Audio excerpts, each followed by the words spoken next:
The new NISA is here.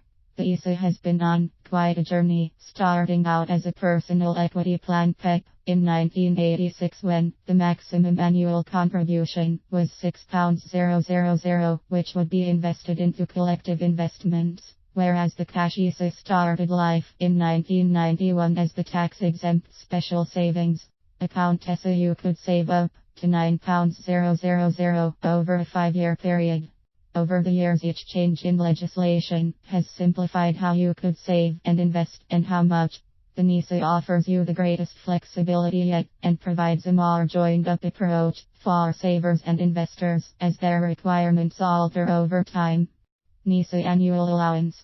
You can now invest up to £15,000 into a NISA if you have already made a contribution during this tax year, 2014-15. You are able to top up by the difference as your existing NISA will become a NISA.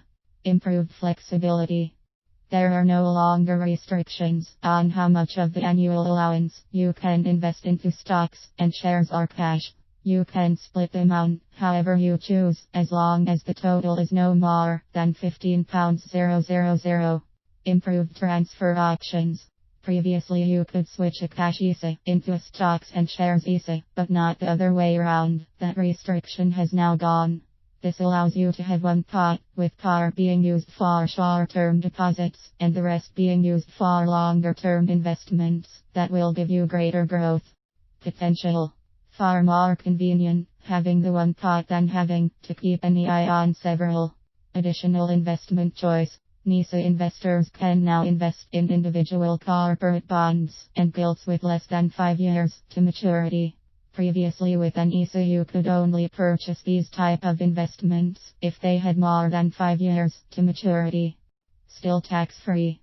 There is no capital gains tax CGT on the growth that you make in a NISA. Any money that you take out is still tax-free, and any interest you earn on cash is also tax-free.